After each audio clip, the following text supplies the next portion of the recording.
I wonder, what would it be like to occupy the body of Snow White, having survived multiple murder attempts by a wicked stepmother, with no one there to protect you really, except for 7 dwarves, hoping for some kind of salvation, some kind of future? Or what would it be like to occupy the body of Sleeping Beauty, being awoken by a kiss from a stranger, a prince, someone who claims they're a prince and who promises you a life happily ever after? What would it be like to occupy the minds of these characters? Is that what they would think of, the life happy ever after, or some form of salvation in the future, some form of eternal happiness and resolution? Or maybe their minds would turn to more philosophical questions, such as who's telling the truth and what is the meaning of truth? Or does death define me? Or beauty, what is the meaning and what is the purpose of beauty and who defines it anyway? And then the accompanying question of the relationship of the sexes. Does sexuality contain the same kind of violent and brutal power plays that define our society? And how does one get around this? What is the point of language in all of this? Similarly, what's it like to occupy the body and the mind of Jacqueline Onassis Kennedy as she sits in a convertible in November 1963, while the brains of her husband, the President of the United States, spill out onto her pink Chanel suit? What is it like to speak from within these bodies? Well, let's ask Elfriede Jelinek.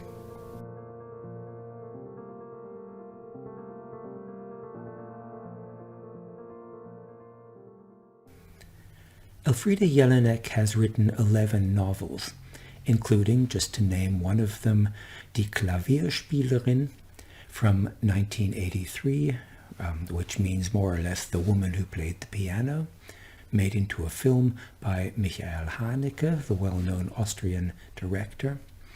And most recently, her novel Neid, which means jealousy, is available not in print but only online on her website, elfriedejelinek.com. And by the way, I would recommend that you visit this website. It's a very informative window into the life and the thoughts of this writer. And it generously contains a lot of her writing, which is available for free. And in fact, that's where I found the texts that we are reading this week. And I was particularly interested to see that under the heading Current Events, she has a short essay on Ukraine, where she writes, "When I see the brave women and men, mainly women, who are demonstrating on the streets of Russia against the invasion of Ukraine, when I see these people who put their own freedom on the line to oppose the destruction of a neighboring country and its inhabitants on the pretense of liberation, I would like to stand at their sides." Jelinek has also written over 35 plays, most recently the play Schwarzwasser, which means black water, written in 2020. My favorite of her plays is called Die Schutzbefohlenen, the Supplicants, which was written in 2014, and it deals with a scandal around the treatment of refugees coming from an unnamed country, but most probably an African country, by the Austrian government and the Austrian public. And it's based on a story by the playwright Aeschylus with the same title. I suggest that you read this if you get a chance. She is also a prolific translator. She's translated works by Oscar Wilde, by Christopher Marlowe. She translated Thomas Pynchon's Gravity's Rainbow, that magnificent and crazy novel, into German. And she has become one of the most respected and most problematic, I think we could say, authors living in Austria today. Jelinek was born in 1946 in a town in Austria, more or less halfway between the capital city Vienna and the city of Graz. Her father was Jewish, and he was a chemist, and he was deemed necessary for the war effort by the Nazis, and so his life was spared. But after the end of the Second World War, he started to suffer from mental illness, which got worse and worse until he died in 1969. Jelinek's mother sent her to Catholic school. She was raised Catholic, and looking back on her experiences in Catholic school, Jelinek comments of how much she hated it. In 2004, she wrote an essay titled Schule, or School, and there she states, "Going to school is like going to your death. To this day, I find the thought unbearable that someone should have so much power that they can demand something from another person, and of all things, an ability that tears them so harshly away from their own well-being."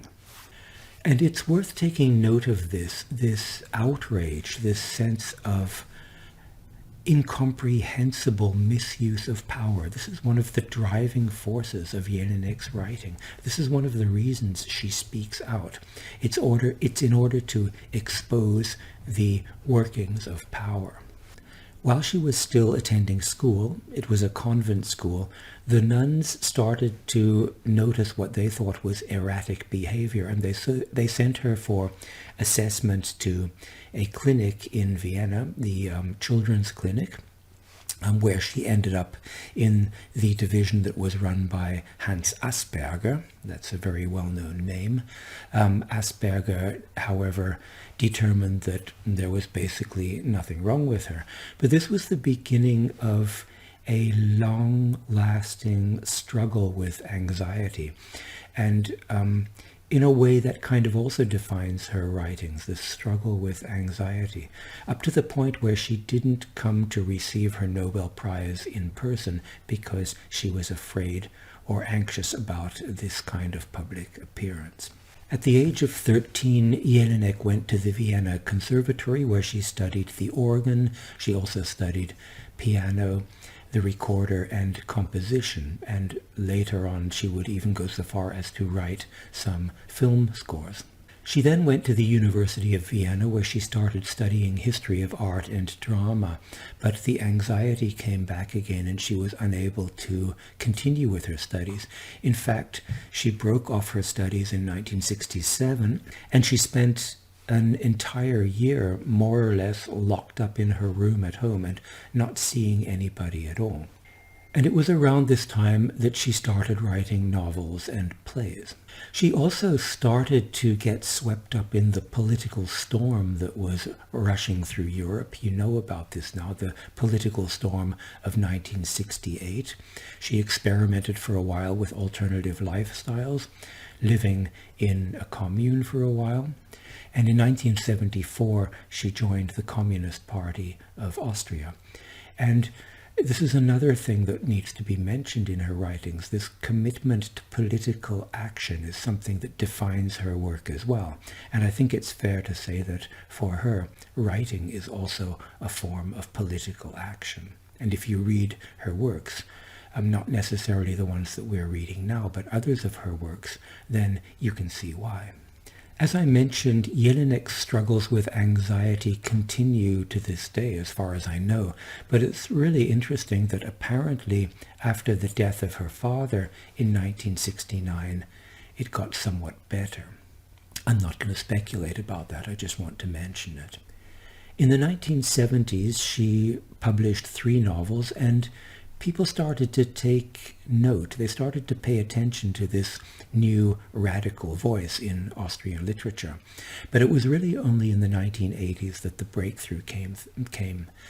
And it came in the form of very successful novels. I've mentioned The Piano Player, The Woman Who Played the Piano, at the end of the decade, 1989. But also her best-known novel, Lust, or Desire stroke Lust. This was written in 1986. And in it, she explores patriarchal society. She explores the misuse of power in patriarchal society. She explores the relationships of the sexes, and some of the very explicit, violent descriptions of sexual abuse drew harsh criticism, and I might add, mainly from male critics, interestingly enough. The first real scandal around her theatre came in 1983 when she wrote a play entitled Burgtheater. That's the title of Vienna's most famous theatre, the Burg Theatre. And this play is set in the years 1941 and 1945, and it deals with the inability of Austrian society to find justice after the period where the Nazis were held government there. And the main reason for the scandal was that people in Austria suspected, and rightly so, that a lot of what she was doing in this play was pointing fingers at prominent members of Austrian society who had been active as Nazis, or if not active, they had at least been complicit. And scandal continued to be something that followed Jelinek. In the mid-90s, she was publicly criticized, and you could even say ostracized, to the point where she decided that she was going to withdraw from public life in Austria, and she was not going to allow her plays to be performed there anymore. And this lasted for 2 years. After the year 2000, there was an increasing political component to her work, and it's interesting to see the way she combines a very explicit focus on everyday political issues, mainly in Austria, that on the one hand, but the way she combines this with larger political problems facing the world today. And there's something typical about this for her writing style. We see that in the works that we are reading this week, the way she is focusing on a very specific individual or set of individuals: Snow White, Sleeping Beauty, a prince, a hunter, Jackie Kennedy, Marilyn Monroe, John F. Kennedy. But she uses these to talk about the politics of the day and to talk about larger philosophical and political themes. And for me, this is what gives her work so much power. So I think it's possible to identify a number of themes that characterize her work in the last 2 decades. And the main one is, I think, power relationships in general, and power relations as relationships of sexuality. There's also the theme of inequality, wealth inequality, and injustice. She picks this up when she talks about refugees again and again. She picks it up when she talks about racism. She's written about online surveillance. She wrote a play about the Iraq War and the torture scandal at the Abu Ghraib prison. So Jelinek is this unusually talented voice who can combine the everyday political with larger problems of power. In November 2016, when Donald Trump was elected president, that very same day, she started to write a play about the election of Trump, for example, which she called Der Königsweg, the King's Way. I think also when we read these 3 short pieces this week, we can see something characteristic about her style. By the way, they were translated by Gitta Honegger, who translates all of Jelinek's work, and she is an immensely talented translator. She does such a good job of carrying over the word plays, the puns, the associations, very difficult to do.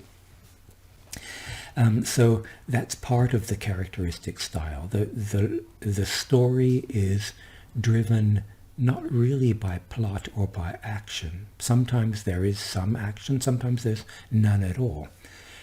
You would be hard put to try and describe the action of the 3 theater pieces that we read this week.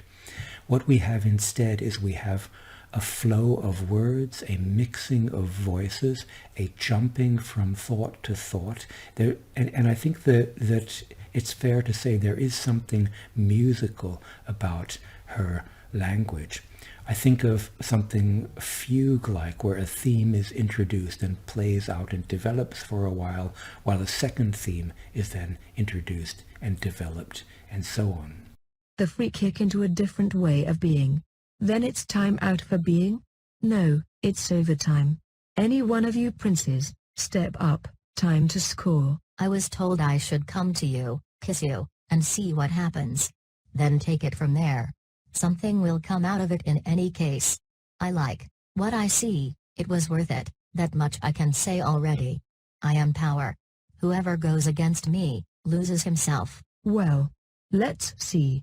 So, in the end, what we're left with is not so much a story, not even necessarily, at least this week, not even necessarily fixed relationships, but changing images that emerge out of the language and disappear into the language again, then recur and are in juxtaposition with each other, to the point where when we are finished reading, we can possibly identify what these images are, but it's quite hard to say if there is anything like an overall message.